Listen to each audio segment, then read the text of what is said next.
All right, folks, welcome back. Still finishing up our last little bit of setup here.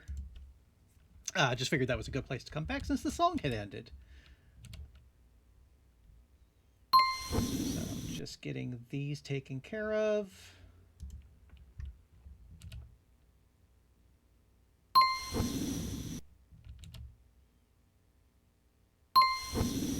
These starting knowledges. So we ran through all of this in the previous stream, so I'm just kind of speed running through the prologue setup once again. So coming along with us, I gotta get some stuff going on here. We have Gerald, who has despair for their knowledge. Just gotta get that taken care of.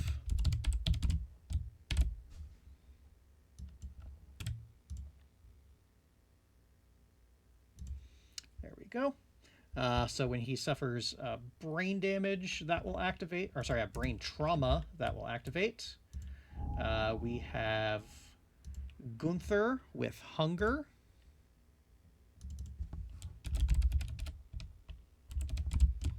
So that will trigger at the end of the showdown, assuming he survives.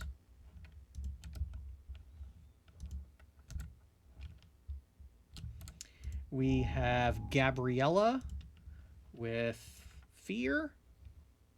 So that is when she suffers damage, she'll gain 1. That's a pretty easy one to sort out.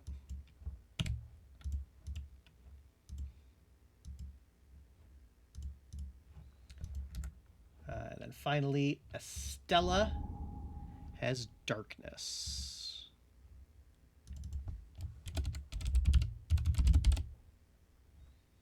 That one's going to be a little tougher to deal with, at least on the prologue. Also, I think there's some stats associated with those. Nothing there. All right, so Gunther has 1 systemic pressure, and Estella has 1 torment. All right, so back at it. Let's just hop right into it. Set up our prologue showdown.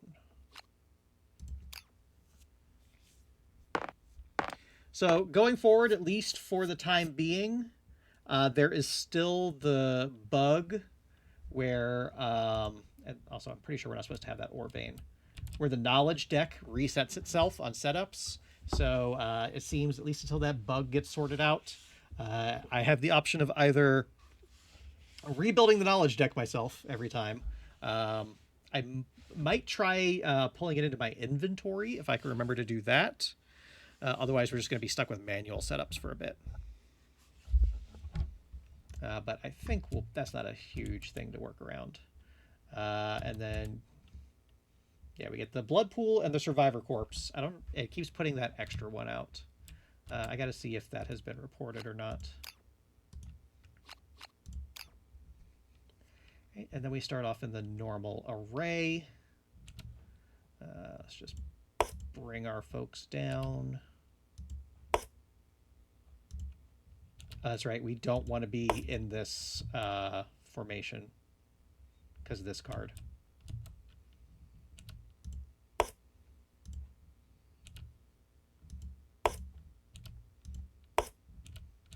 We definitely want to spread out on our starting turn here.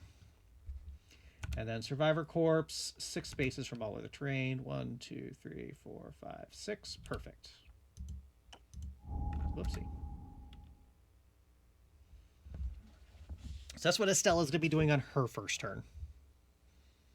I'm making sure we have the right card here this time. And I think everything else is pretty simple and straightforward. Everybody starts with the 1 insanity because the prologue does give you that. Shout out to Josh in the last stream. I think it was Josh who reminded me of that, thankfully.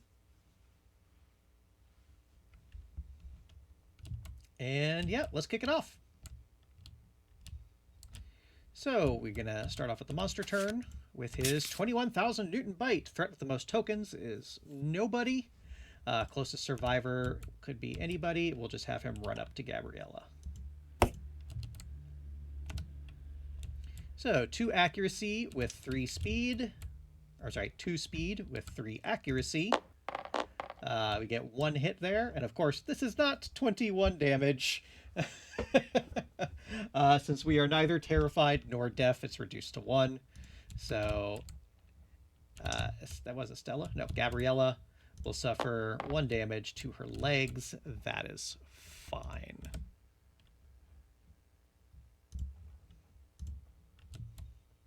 Oh, and it moved all those cards again. That's fine. I don't really use these cards for the most part, so we'll be okay.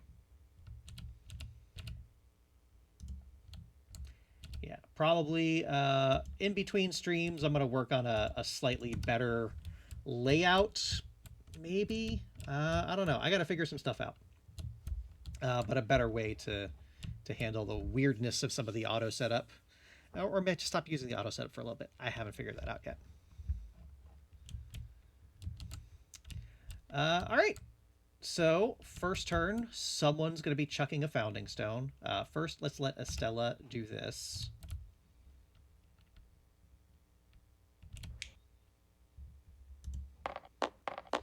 With a 6, 2 Insanity, and a random basic resource. Nice.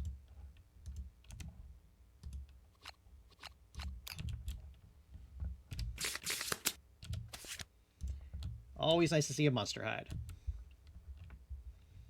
So, between our remaining survivors, I think we have Gabriella throw the Founding Stone, since the other 2 can get into the blind spot. Whoopsie, what's going on here? That's not legal. Alright, so I said it was Gabriella, so she will archive her Founding Stone because we definitely want this in play.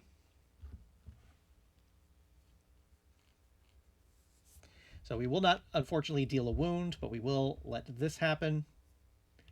Wait a second. Is that supposed to be the right one? Yeah, 99. For some reason, I could have sworn this was a -1 toughness. Maybe it was wrong last time around? I don't remember. I honestly don't remember. That's fine, though. -1 evasion is... Yeah, it was so long ago. So long ago. Anyway, let's actually go through this. So we got -1 evasion in our guy. I have the evasion token out, so I must have done -1 evasion. And we've got to look for the sparkling upper back. There it is. That goes there. So we're at -1 evasion. Yeah, so it's impervious. Impervious means it cannot take damage even if you crit. Not to be confused with, I think it's parry, which can only take damage if you crit. But that's fine. Getting that -1 evasion is only going to help. So we need to hit from here. So Gunther is in position to do so. With his Founding Stone, normally hitting on 7s, we'll be hitting on 6s this time. 2 hits. Vasodilated doesn't mean anything. Well, let's start with the sparkling upper back. Gain +3 strength to wound this location. So we are at toughness 6, 1 strength on the Founding Stone would be a 5 to wound. +3 strength just brings us to a good old 2. Jeez. With the luck we've been having lately, I was ready for the 1. But nope, we will do that wound. Nothing else happening there. And then this one, so we are wounding on a 5 on this. Yeah, that's a fail. The monster's plated scabs grind and crack, spraying pungent ichor. Bleeding wounds pucker and sizzle, erupting with fresh pain. All adjacent survivors suffer brain damage equal to their number of bleeding tokens. Nobody has bleeding tokens. Nothing happens. I was a little worried before I finished reading that sentence. Which just leaves our boy Gerald here. Gerald. Get into a blind spot. That's going to be nice. So he is now hitting on 5s. With a hit. That reminds me. Who was it that got hurt? It was Gabriella. Yeah, so that's not hunger. The one I got to remember is Estella with darkness. So I probably should have... no, that's brain damage, which is the one with actual damage. No? Have I lost my mind? Oh, because I have 2 despairs out. Ay. It shuffled them on me. Hunger goes here. Alright, let's try this again. Gerald has despair, that's correct. Gunther has hunger. Gabriella has fear, and Estella has darkness. Yeah, so I lost my fear. It's out here somewhere.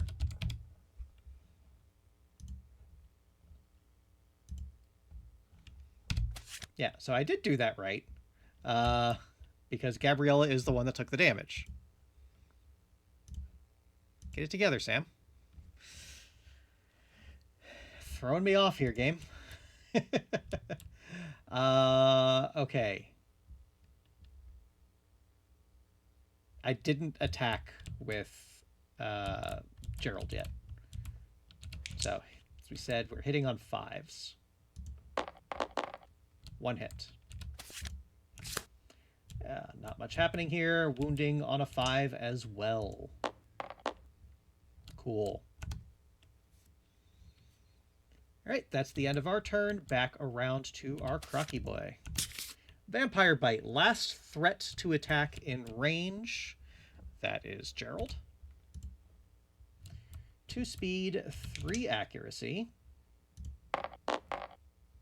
2 hits. Ooh, okay, so we're probably going to be dodging one of these. Body and hands. I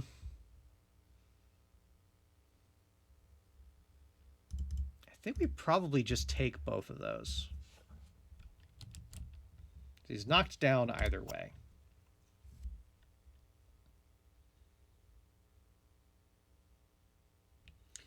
So the monster's long tooth discharges concentrated cortisol directly, so gain immortal and anemic.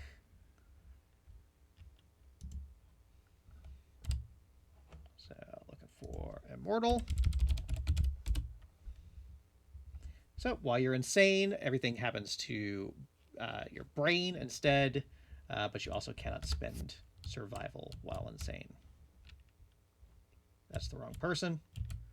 No, it's not. And anemic means you need 1 less bleeding token to die. So he will die at 4 instead of the usual 5.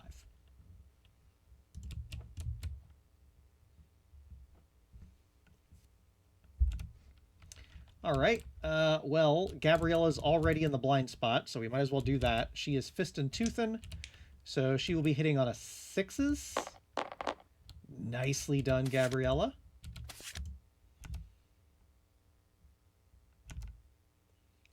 Both of these would be suboptimal. Otherwise, they're pretty much identical. Let's just do...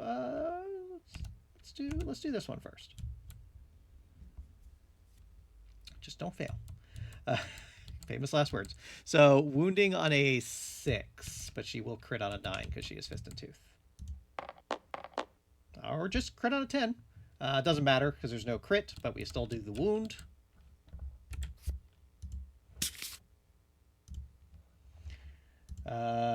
Archive and draw a coagulated.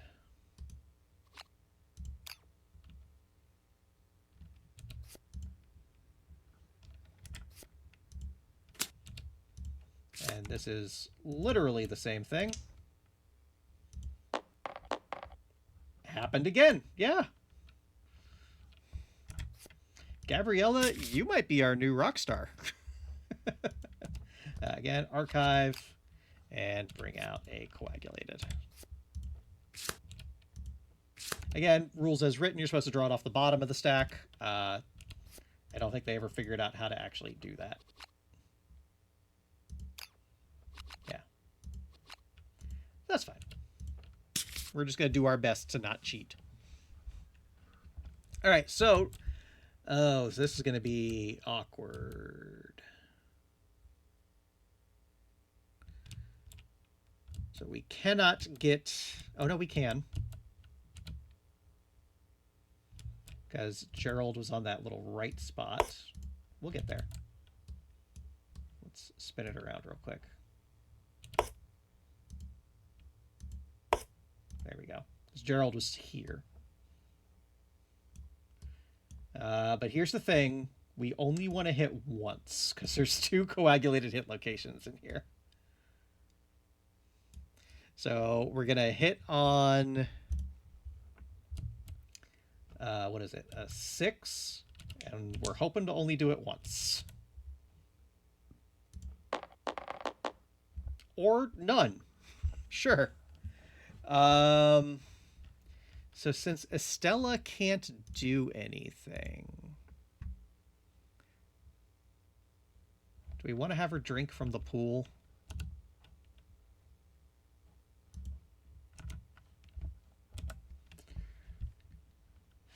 Might as well.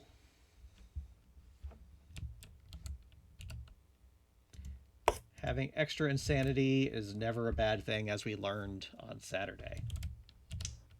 With a 9, gain 1 insanity.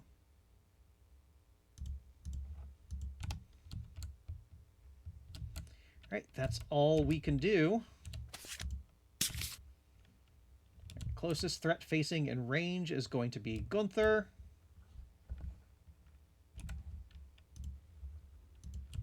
Two speed, 3 accuracy. So that is 1 hit, and that was going to make us terrified. I think we should probably avoid that. Yeah. We will dodge that one to avoid getting terrified.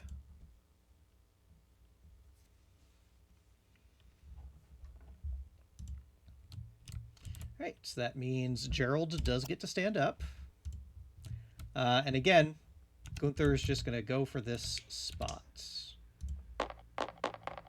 Unfortunately, that is 2 hits. So we're going to start with the one that's actually going to wound. So this, if I'm not mistaken, should just be a 2. Yeah.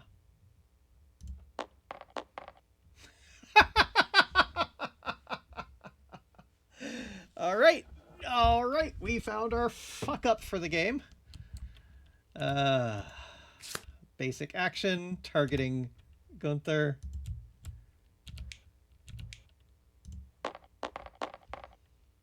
It's only 1 hit, so that is 2 damage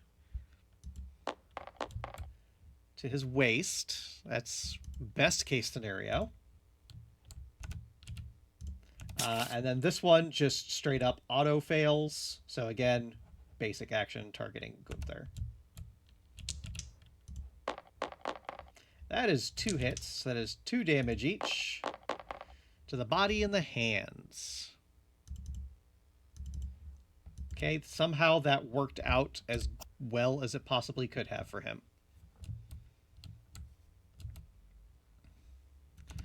All right, well, those are out of the way, so we might as well have Gabriella keep going in the backside.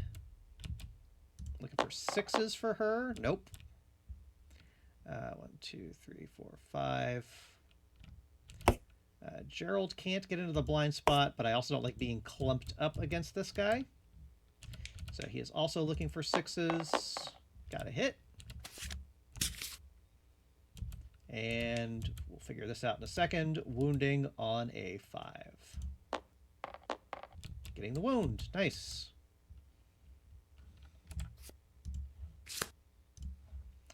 So this is another coagulated one. of course.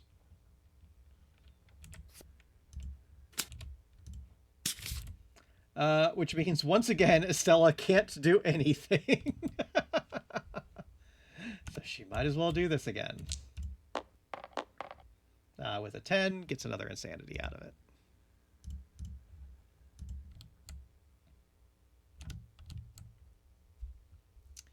All right, so that brings us back to the croc again. Hail of Fingers, closest threat in range. So this is going to be either Gerald or Gabriella. Probably Gerald, because he hasn't taken any hits yet. Although neither has... Yeah, Gabriella took a hit to the legs. Oh no, Gerald is messed up. I forgot about that. So it's got to be Gabriella. Oh, right. This one is terrifying.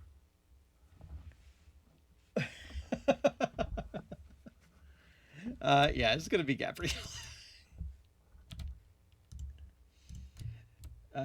So +1 speed for each wound on the stack. So that is 4. So it's going to be 5 speed at 7 accuracy.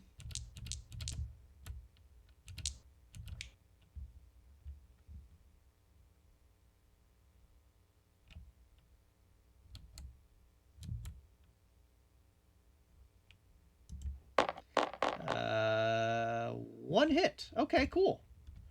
So 1 damage to her hands. That's not bad. I think last time I did that, I rolled like 5 hits. It was wild. Nothing else of note. Okay.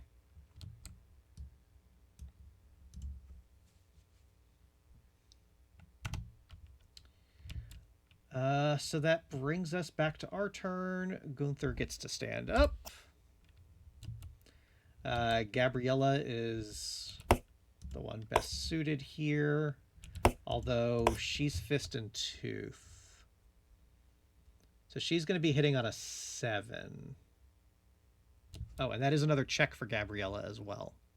Yay.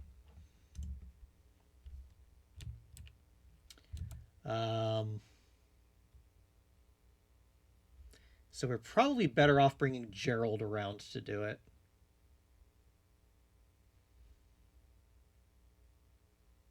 I think that's the best play. So he's hitting on 6s. And he couldn't do it. All right, so we're taking a turn off. Gabriella's just going to scoot around. So she's, again, not bunched up with everybody. We're drinking more blood. Estella has done nothing but drink from this pool of blood this entire fight. Yep, that's another insanity. And Gunther will do it as well.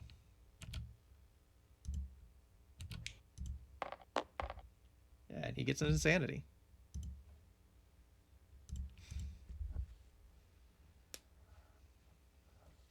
All right, we're not moving terribly quick, but we're moving. I'd rather play it safe.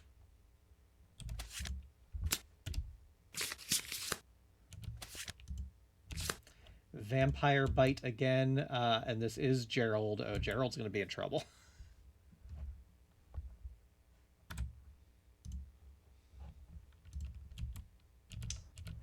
That's the wrong one. Come here. Hitting on 3s. Yeah. Only 1 hit. Cool. So Gerald has survival, and he's almost definitely... Oh, no, he already took a hit on this, right? Yeah. We don't want to get too anemic. Yeah, so he's definitely going to dodge this one.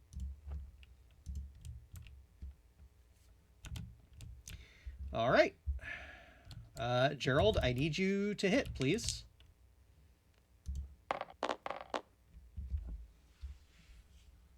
So good news, he hasn't moved yet this turn, so he can scoot around. And I guess Gabriella can take a swing as well. She needs 7s, though. No such luck. So guess what the other two are doing? That's an insanity. And that's an insanity.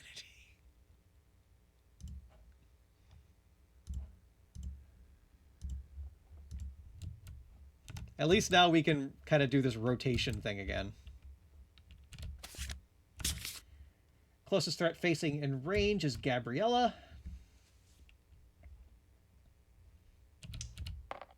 Whoopsie. So hitting on threes. Yep. That is one hit.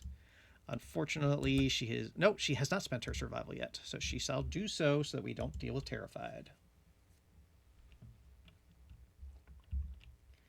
All right. And right back at it. Gabriella taking a swing. Not happening. So she's going to scoot over to the side and let Gerald try it. Hey, we got there. Okay, so there's no extra strength on this one, so we are wounding on a 5. Shocking. Full move the monster away from the attacker and turn to face them. Okay.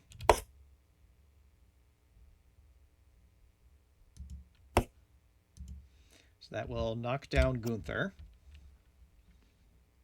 Monster looks into you. Its irises swirling in opposite directions. Creepy. The blood from your limbs rushes to your brain. Suffer the frenzy brain trauma. All right, so the way this is going to work, it says frenzy. We're not going to get the D5 insanity. We are going to get the speed token and the strength token. I may not spend survival, but I think that's okay. I think he already spent his. He has. Oh, Shroom, if you only knew what you missed. I'm not going to say much, but we're fighting the prologue croc again. All right, so he's going to get the speed and strength, but he's going to suffer 1 damage instead of gaining the D5 insanity.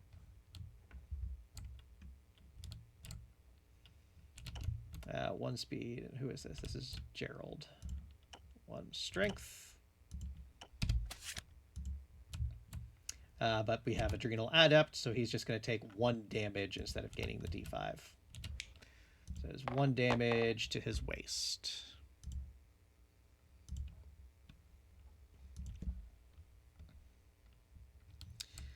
All right.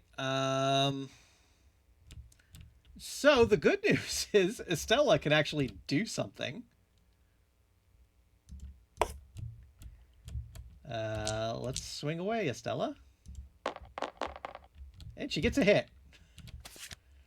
She's losing her mind, but she gets it. Oh, a parry location. All right, so she's only going to wound on a crit. Not quite. So this is a failure. The monster turns to face you and deftly swats away your attack with its tongue. If attacking with a melee weapon, you are disarmed and extremely impressed. Getting another insanity. She's maxed out on survival, unfortunately, but she gets a little crazier. Let's grab a disarm token.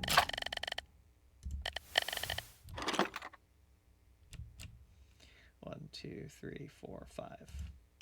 I mean, we're probably just going to start fisting in 2 thing instead of dealing with that.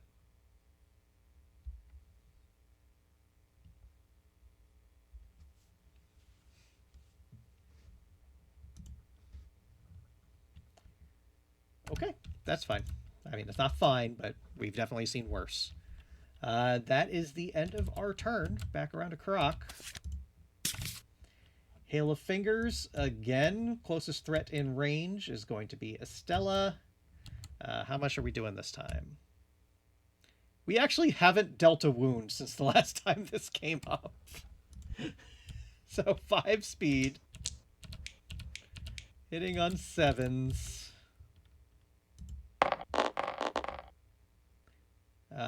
2 hits, so she will take 1 damage each. Both to the head. Well, we're definitely going to dodge one of those.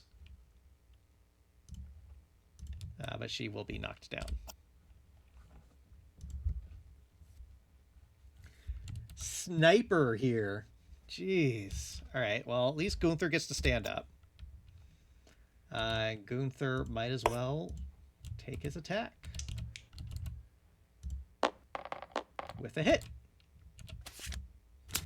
Yeah, there we go. Monster's many fingers gesture in hypnotic wave. The attacker gains the terrified survivor status card. The good news is he can get rid of this fairly easily on his next turn. Oh, but now we get the death count happening. I forgot about this part.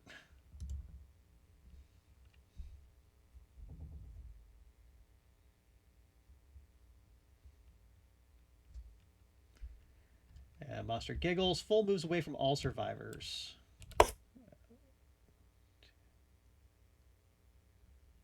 I guess this would be the better direction.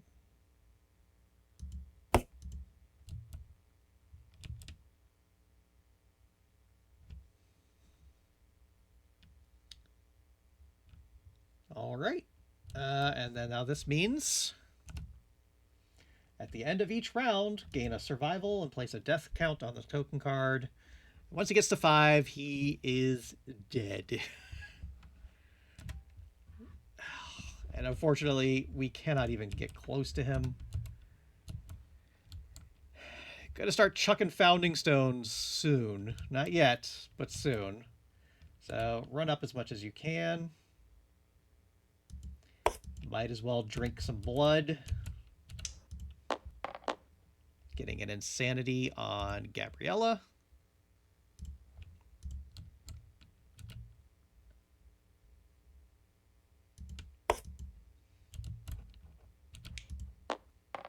And an insanity on Gerald.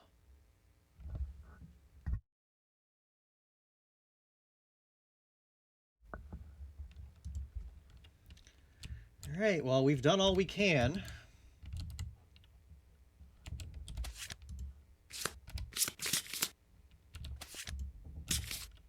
And the Newton Bite threat with the most tokens is going to be... no.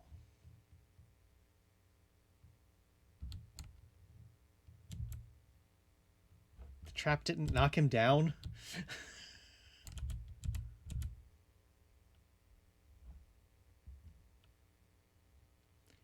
Oh, well, that's... Oh, no, that was Gunther, not Gerald. Oh, my God. I had a moment. I thought... I keep getting these two mixed up in my brain. Probably because this person looks more like a Gerald than a Gunther. All right. So, threat with the most tokens in range. 1, 2, 3, 4, 5, 6. Yep. All right. So Gunther's having a bad day. So it's going to be Gerald.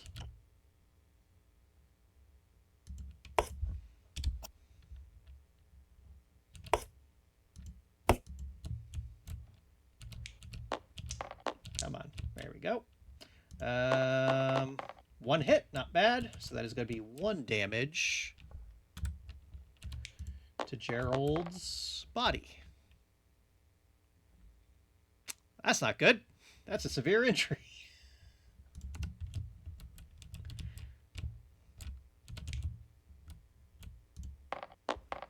With an 8, though, we're okay. We're okay. Broken rib, -1 permanent speed, and a bleeding token. Okay, that's fine.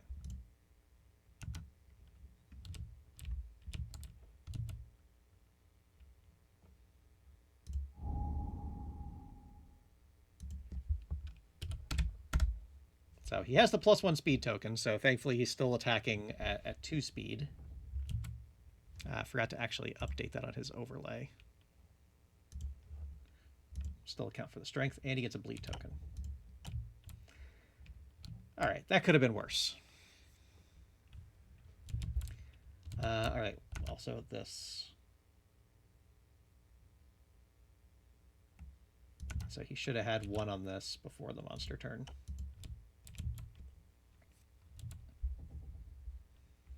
Because the survivor's turn is the bottom half of the round. All right, well, at least Estella gets to stand up. And we might as well have her take a swing. So with Fist and Tooth, she's hitting on 6s right now in the blind spot. Gets 2 hits. Oh my god!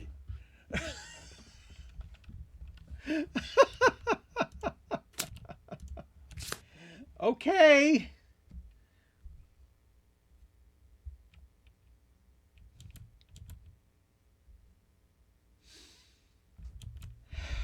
It's going sideways, y'all. It's going sideways.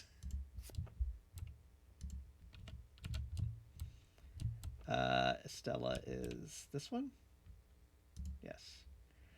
I really got to figure out a better setup for all these things. I also need a death count.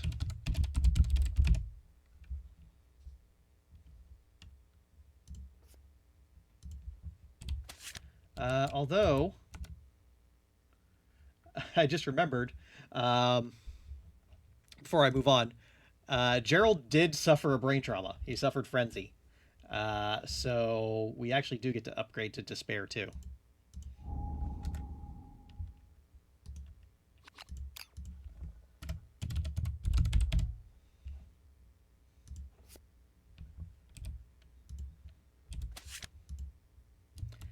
I don't think Gabriella took another hit. I think Gabriella's still okay. I gotta keep remembering this. No brain damage, and that's fine. All right, so despair 2. Okay.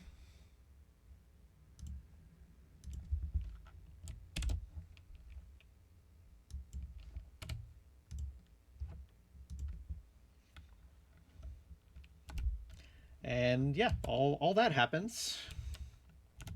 And then it runs away again.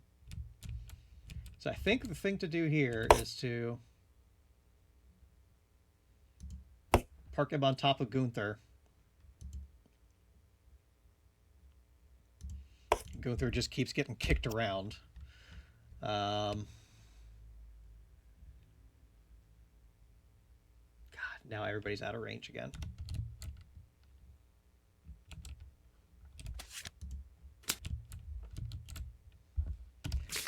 And you know what? I had to reshuffled it because I wanted to double check the trap. Otherwise, it would have been a little farther down too.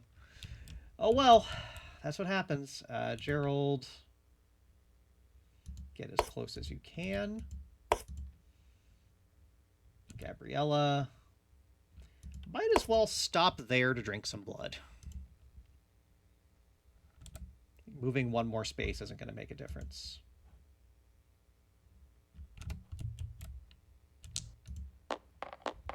Getting insanity out of it.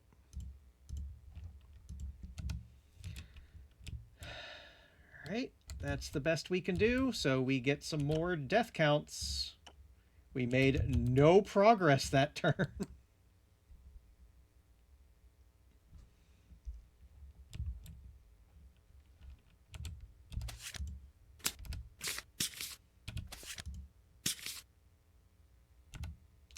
Also, Gunther does stand up now. Threat with the most tokens. That's Gerald again. Just gonna step this way or this way. I think this way is better.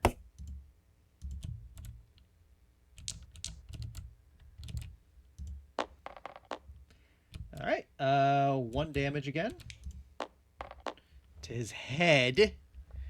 Gerald knocked down. Oh my god, this is getting tragic real fast. Okay, well that's all that happens at least. Okay.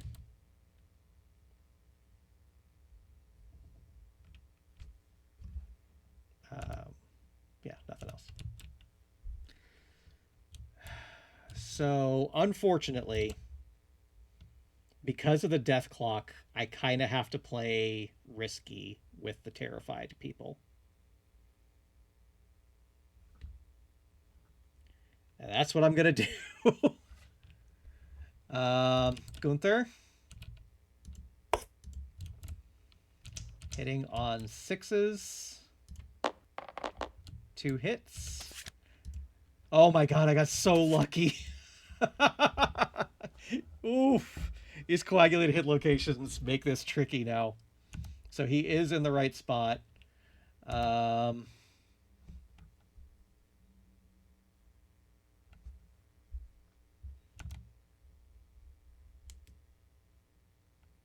Probably do this one first. So he's wounding on a 5.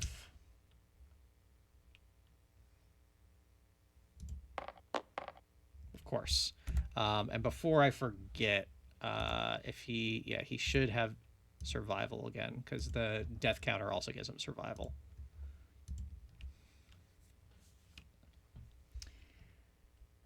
So he will suffer frenzy. So he will get a speed and a strength. But he will suffer 1 damage to his hands, which is a severe injury.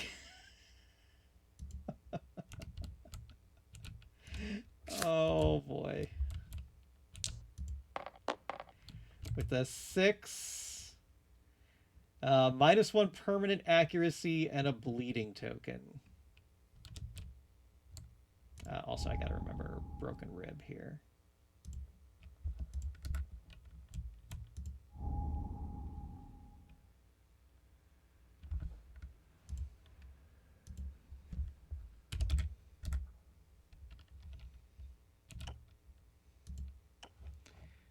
So that's -1 permanent accuracy on Gerald. But he's still kicking. So we still have an opportunity to wound here. He does have the +1 damage now. So that means he's wounding on a 4. We can do this. We did it. Okay. And then this gets archived. Oh god, where is this going to be? Okay, that's... I can work with that. So that is... Alright, so what we do here, because we are up against it. Like Gabriella, try. She's fist and toothing. So she'll hit on 7s. No.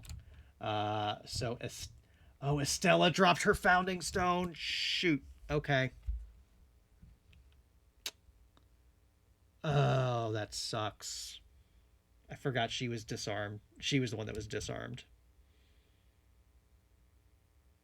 All right. Well, I don't think there's anything we could do about that.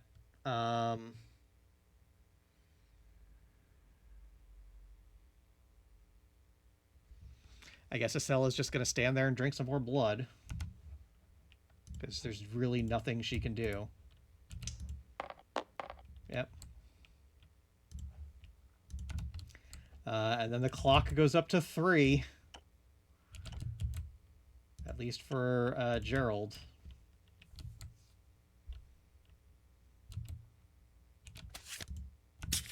And Vampire Bite. Last threat to attack in range is Gabriella.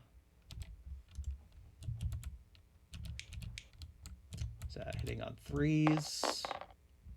1 hit. Does Gabriella have survival? She does not, so she has to take that. So that is 2 damage to her body. She is knocked down. Oh, this is falling apart badly. And she'll get immortal and anemic.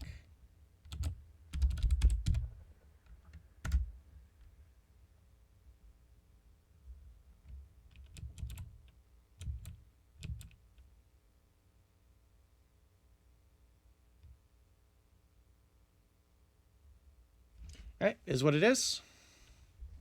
That's the monster's attack. Gerald will stand up.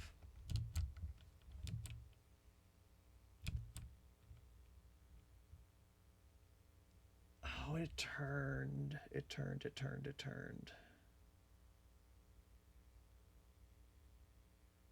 What do I do? I should have moved. I should have moved her closer to her founding stone, and I didn't. Because now nobody can target that spot.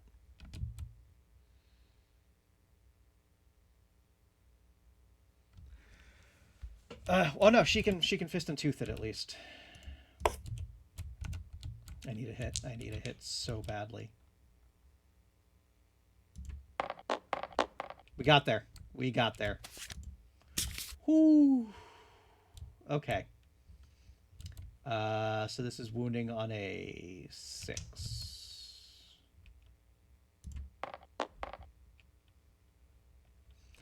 All right.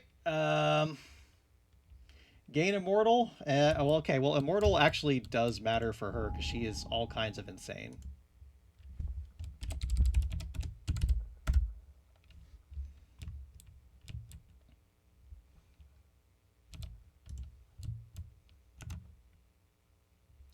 Oh, but she's terrified. Oh, no. All right, so unless these miss, she's dead. She's dead. Oh,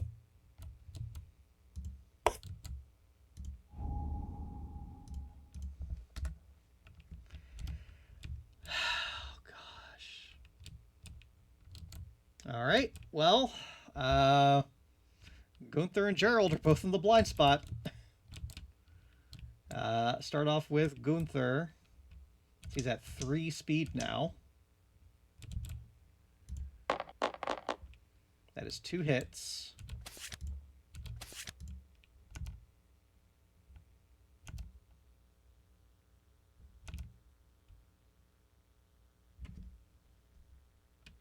So we should probably start with this one. So he's wounding on a 4 now.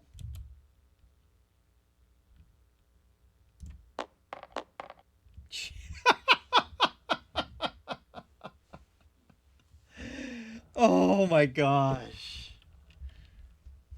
Disarmed. 1, 2, 3, 4, 5.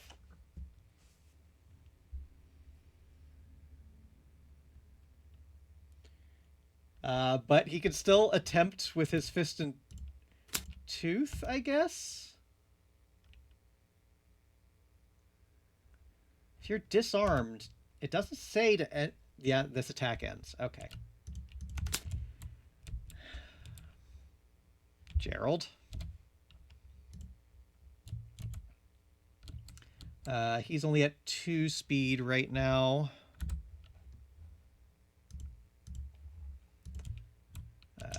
Hitting on 5s.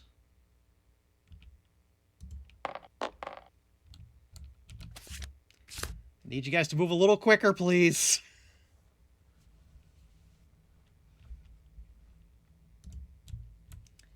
Okay, we'll deal with that in a second. So he's wounding on a 4.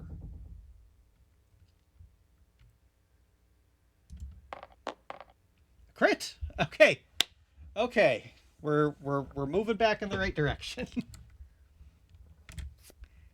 God, that is our first wound in like 4 rounds. The monster looks at its ruined fin, its mini irises spinning with hatred. Gain the priority target token and discard a mood in play. Well, there is no mood in play, thankfully. If you are the sole target of the next AI, you may embrace the monster's hatred. If you do, you're doomed for the attack and gain +1 permanent strength. Okay. I'm going to leave this here so I don't forget that.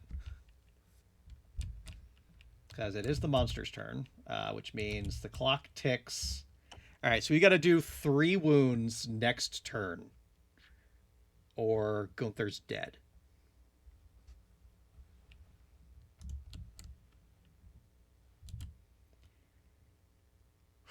We can do it.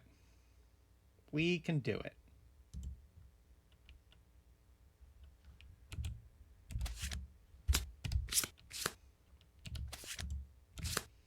All right, last threat to attack in range. That was going to be Gerald anyway, so absolutely. I guess he's going to be doomed to get +1 permanent strength.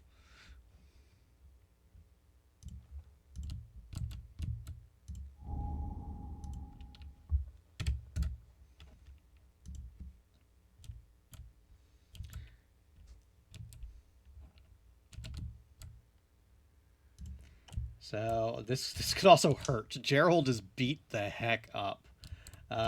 Hitting on 3s. That is 1 hit. Okay. 2 damage to his head. Okay.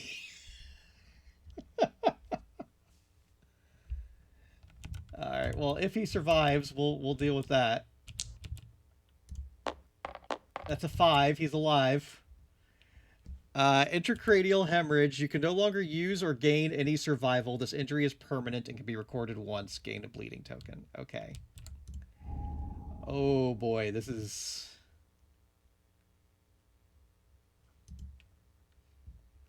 So he's now double anemic. Gets a bleeding token from that. And now this happens. Oh, no, he's already... Okay, that's already done. Okay.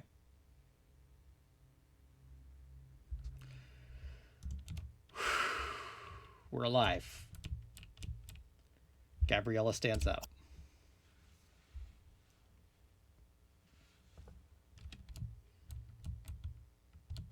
Okay. Gerald is the only one with a founding stone. So we're going to save him for last.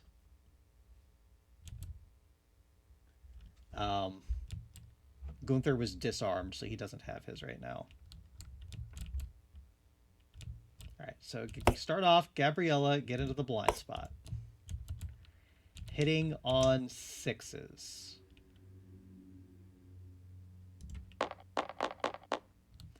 One hit.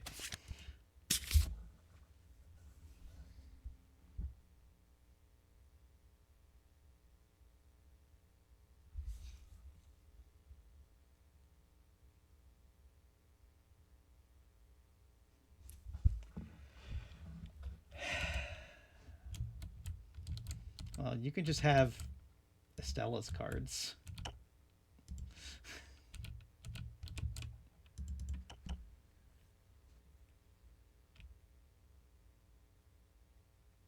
Full moves away from all survivors.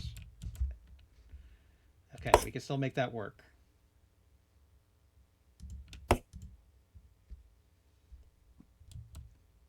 It's not over yet.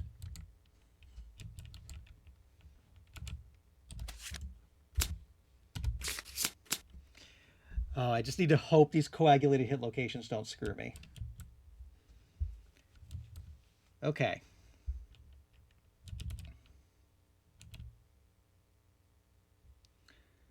Gunther.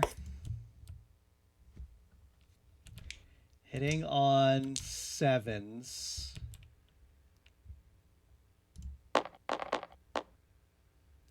Only 1 hit.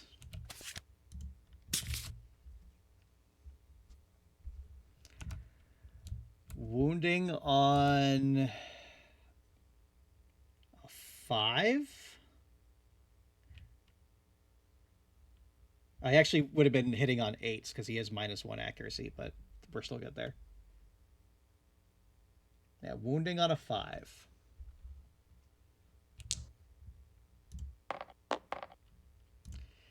All right, well, Gunther's dead. Monster flips upside down and glides on its wriggling fingers, moving 2 spaces forward. And suffer 2 brain damage.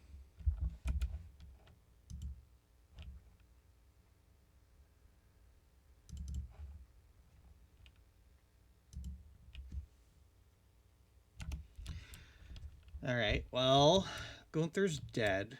There's nothing we could do about that, so we might as well not waste the founding stone.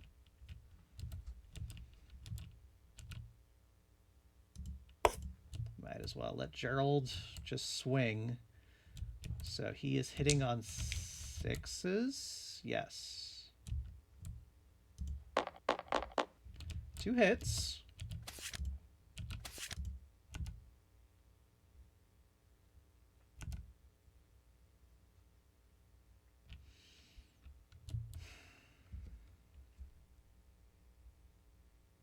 So these are both bad. I think this is the less bad one. Yeah, this is probably the less bad one.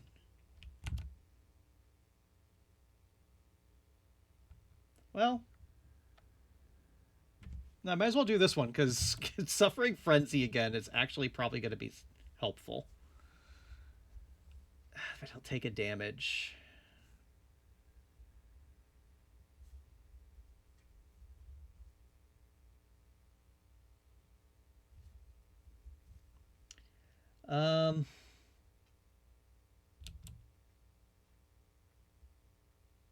No, I think this is the better one to go first.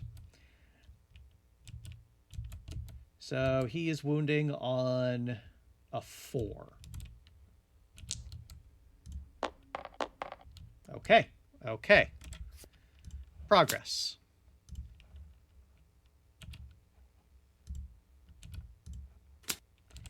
And then this one. Another wound. Oh, that's the last one. Okay. So we're going to win this fight, most likely. And then this gets archived, and we do a coagulated. Oops. I didn't look. And then it's the end of our turn, which will be the 5th counter on Gunther. Gunther passes away.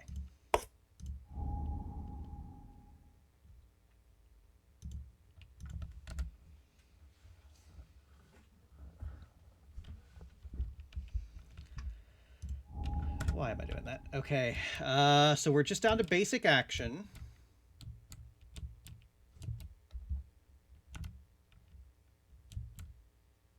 Oh. That's a bad time to have the basic action up. Probably should have waited, but is what it is.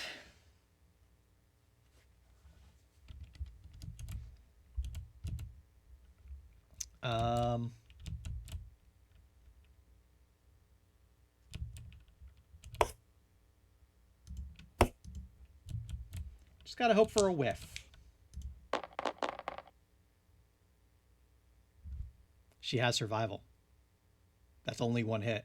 Nope, she's terrified she can't dodge.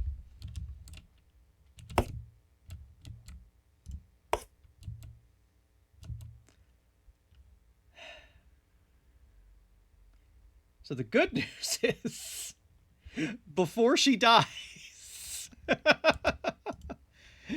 she does get the last tick in fear. So fear does upgrade to 2. That's going to be important for our future survivors, he says, assuming there will be future survivors.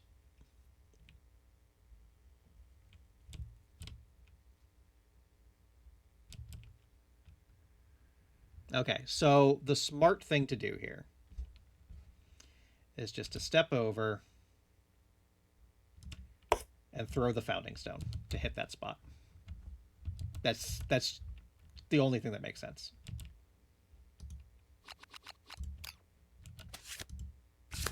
So we auto crit. We gain a random monster resource, and it dies.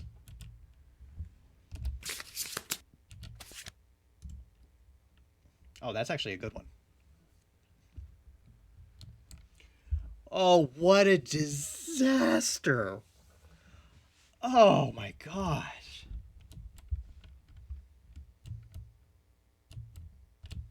This trap sucks until you get Surge.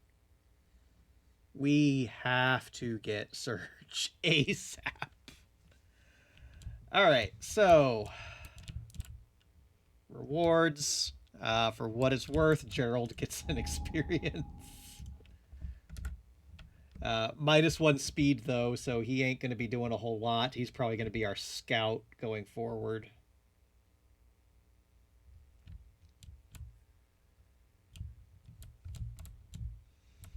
And then we get our 4 and 4, correct? Yep.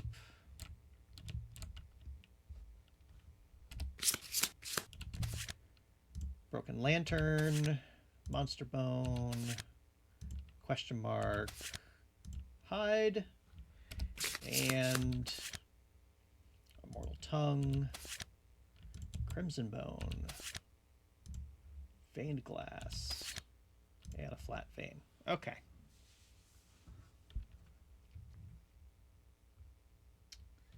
So, all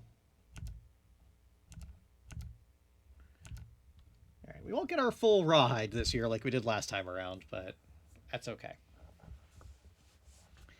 Could probably make some pretty decent weapons at least.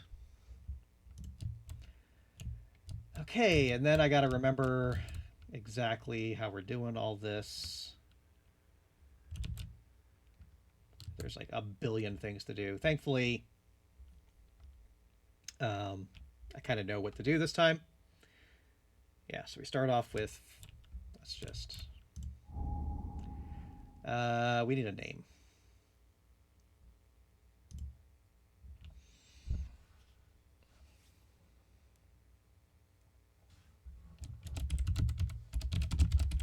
I feel that's appropriate for tonight. So Gerald will at least get a survival out of that.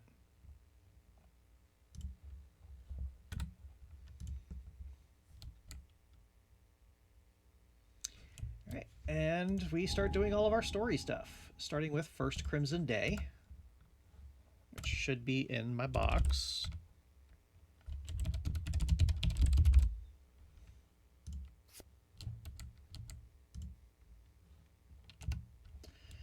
All right, so this is where we roll to see our starting survivors. And I I learned off stream, this 7+ is so important. These bloody cloths are such an advantage. But, you know, let's just see what happens.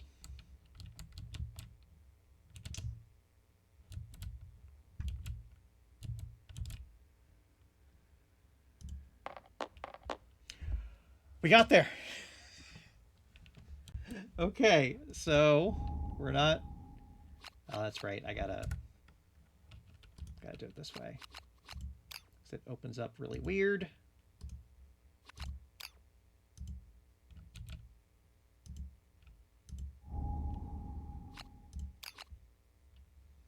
All right, so our starting population is a whopping 11.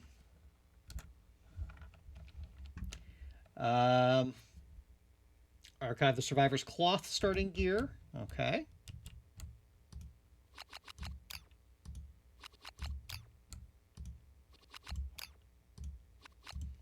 And gain 4 bloody cloth. I'm just going to grab those manually.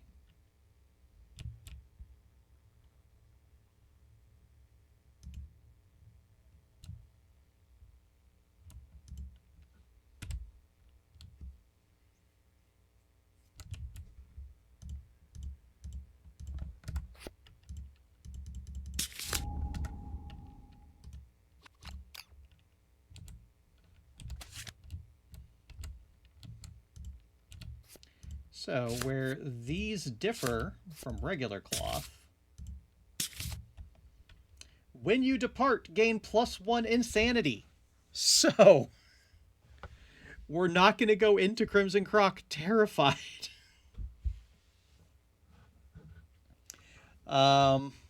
Which would have been catastrophic if we'd gone into Crimson Croc with 4 new survivors with no insanity.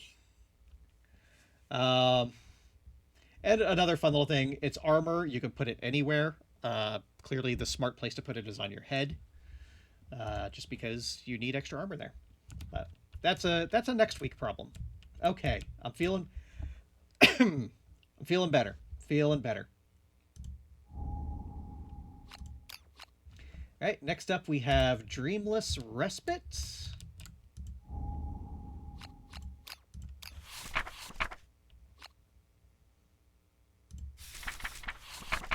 Okay.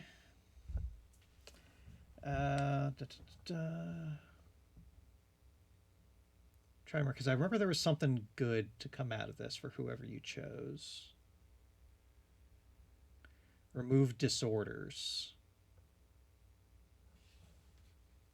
Yeah, that's not worth putting. So this is going to be one of our new folks. So in the People of the Lantern, it has to be a returning survivor. Not true for this one. Just any survivor. All right, this is where we set up our innovation deck. So approach the massive dreaming bodies held aloft by the motionless giant. Snoring forms a dense roar that drowns out the other sound. Nominated survivors' voice is swallowed by the din. The settlement gains the dreamless language innovation, but they find it ineffective for communicating around the sphere of snorers. They turn to communicate without sound. The settlement gains the silent dialect innovation, and the nominated survivor gains +2 understanding. They'll get a name later. And then I already have those set up. So this does increase our survival limit. So I will make note of that right now.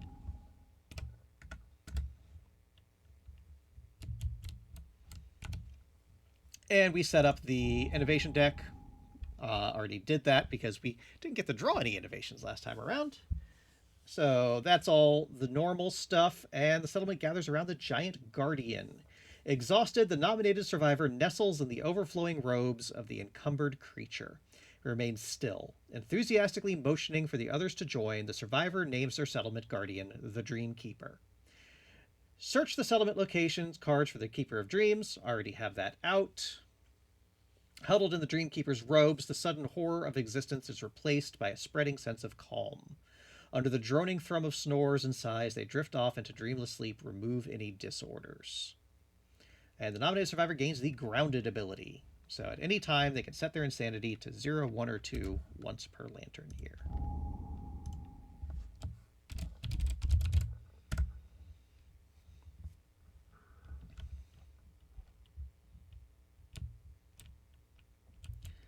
All right, and then next up is First Meal. Should be pretty close. There it went. Nominate a survivor to raise a drink. I don't think anything important happens for this survivor.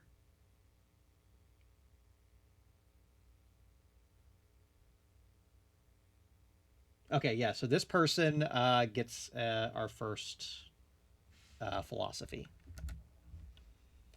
So I will choose another new person for this. All right.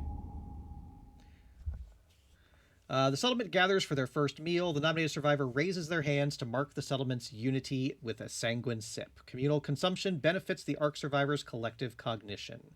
Build the collective cognition. Did that already. Collective cognition flourishes based on variety of challenges of defeated monsters. When a monster is defeated, update settlement victory section on the ARC settlement sheet. So we gained 1 collective cognition.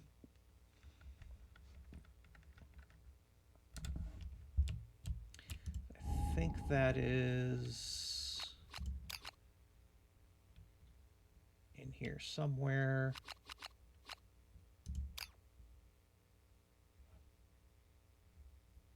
There it is. So Crimson Crocodile. Check. And it automatically updates.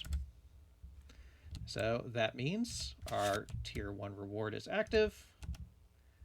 So we get to do tier 1 philosophies.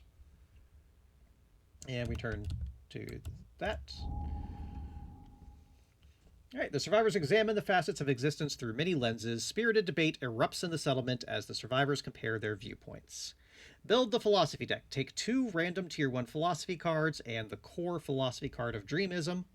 Set aside the starting philosophy card survivalism. Right.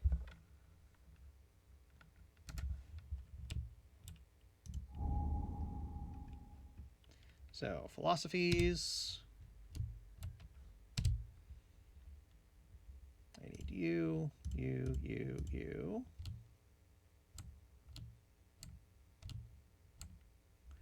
You and you.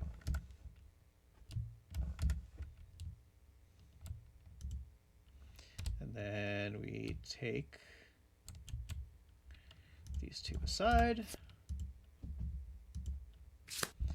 Shuffle this and pick 2. 1, 2. And then you go back in. Then we come here. Dreamism. Put that on. And whoops. Survivalism goes there. Philosophy deck is built. Also, while I'm here, let's gather these up.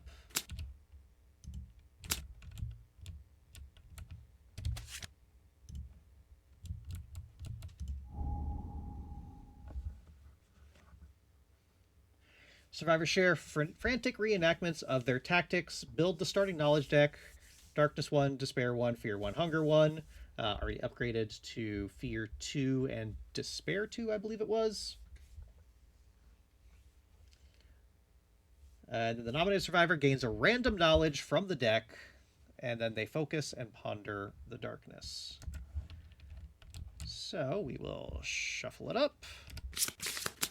And this person gets Fear 2. That's probably our best option right now. And then Ponder the Darkness. The sudden acceleration of culture, the nominated survivor sees the path unfolding before them. Surviving the darkness is paramount. They gain Hunt XP up to the first milestone and adopt a philosophy. We already know how that works.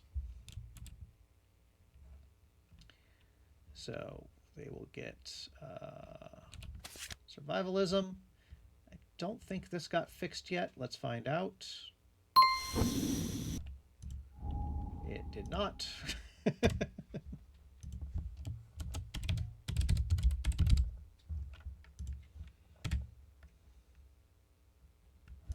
This is tenacity. And we'll figure the rest of that in a second. So I need the survivalism booklet.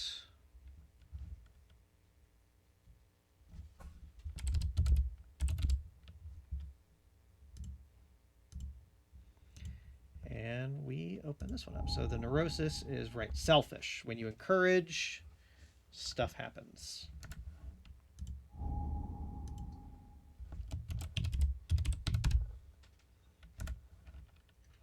And then we need tenacity.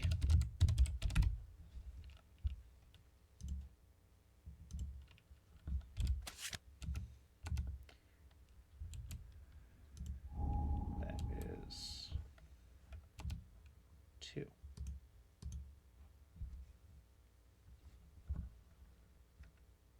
Got it.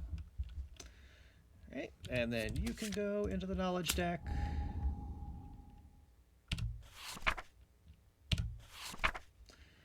All right, gain a Lumi and roll a d10.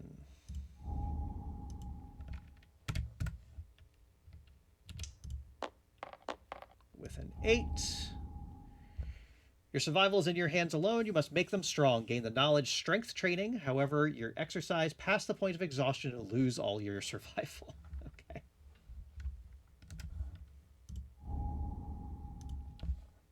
That's fine.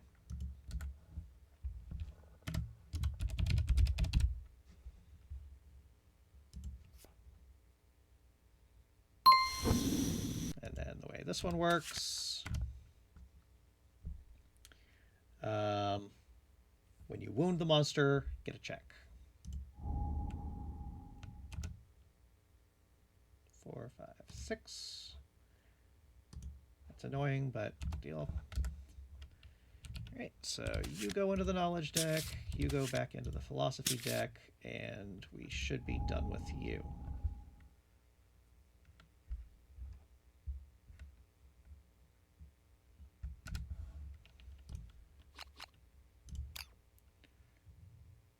No, not happening. Okay. Close. And just put it back in the box. All right. And we are done with this. Yes. Which just leaves us with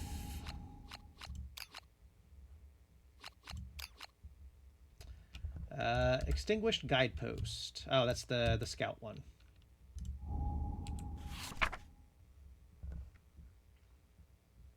A death pact is formed. They will return with a kill or not at all. Gain the death pact innovation. Should have left that one out from before.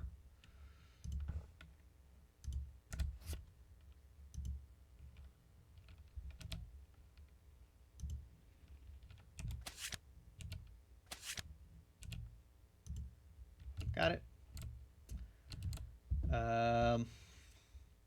Outskirts settlement location. Replace a random basic hunt event card. Got it. An ill-omened stench spreads through the settlement. Following the smell, the survivors reach an extinguished guidepost. The foul wind moans through its darkened lamp. On the ground, the survivors find a waxy gray object. Its eye-watering smell prevents them from seeing it clearly. Gagging and weeping, they roll it in layers of cloth until its smell is merely repulsive. The survivors contrive a use for the dreaded pack. Nominate a survivor to accompany the hunting survivors. The dreaded burden of lifted onto their shoulders. They are the scout this lantern year. They feel a grim responsibility. So this is going to be our boy Gerald. Since he's not really going to be doing much hunting in his future, he can be a scout. Roll a d10. With a 10. The scout feels a new resolve and stands proud. They are the first to take up this mantle for the settlement. Scout gains +1 strength. Cool. Should have given that to somebody else. Oh well. All right, so that's all that. We're ready to move on to our normal stuff. We only got one endeavor. I have all the settlement locations out. We'll leave the organ grinder and the bonesmith, and we will spend our endeavor to make the skinnery. And let's gather up our goodies and see what we can make.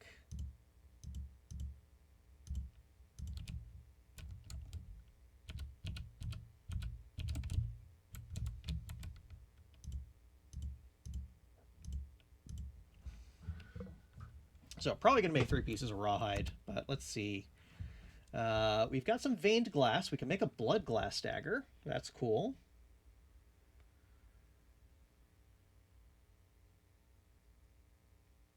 Oh, we can make a blood glass longsword. That sounds nice.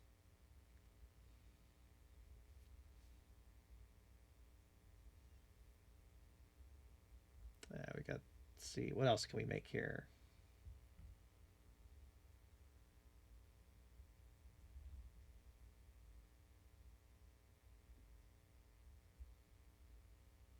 Make a blood glass cleaver.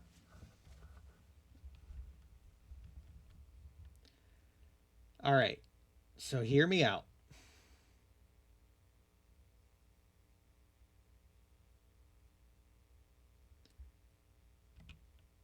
I need weapons more than I need armor. So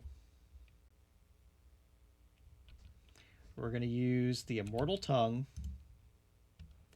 Veined Glass, and Monster Bone to make a Blood Glass Longsword.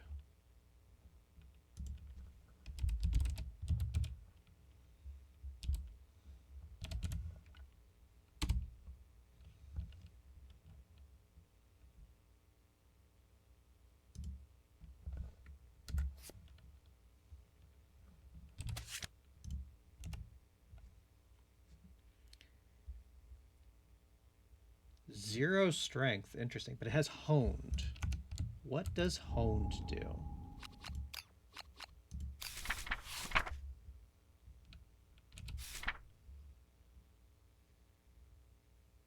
Gear special rule. Gear has plus X strength. After successfully wounding a super dense or parry hit location, the edge is ruined and loses its bonus strength. Some effects allow you to regain honed benefits. The survivors return to the settlement, all honed gear is mended. Okay. So basically, it's plus 3 strength. That's not bad.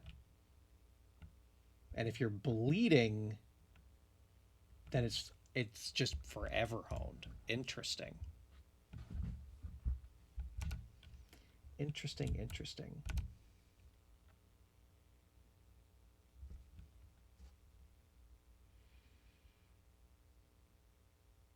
Oh, wait.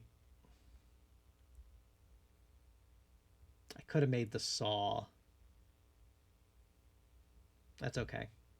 I think this is the better play. So I will use the Crimson Bone. I lost track of where I was.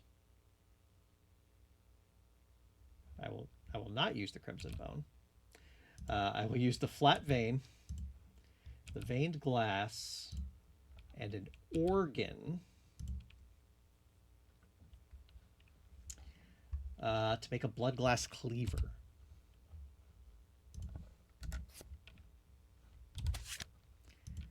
This one's a little more scary. 3 speed, 6 accuracy, honed 5, but you're guardless. But we just need damage. That was our biggest problem last time we fought the Croc.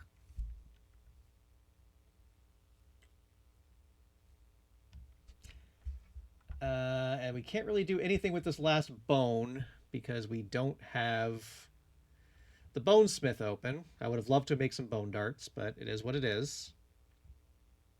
So I guess we're just holding on to that. And we will cash in to monster hides. There was something I needed scrap for. I don't remember what. Finger darts? That was it? I mean, couldn't make it now anyway. I just remembered there was something I needed scrap for. Oh, right. There's all this stuff, too. Scout's Lantern needs 3 broken lanterns. I knew there was something I needed the broken lanterns for.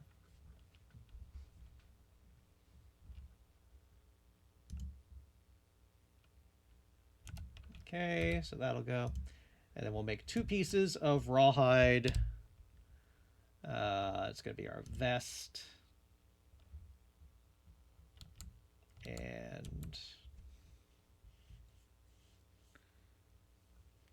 probably the gloves for the extra survival.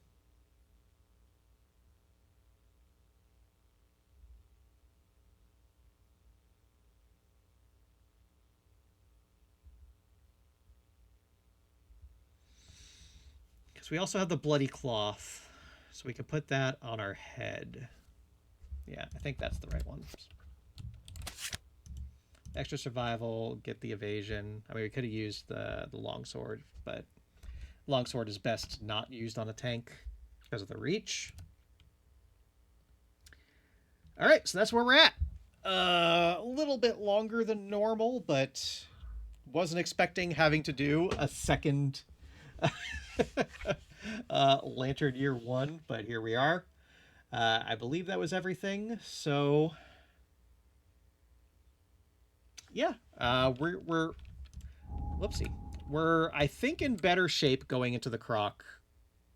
We have the bloody cloth. That is huge. We've got a couple of weapons that look like they're going to deal some pretty hefty damage.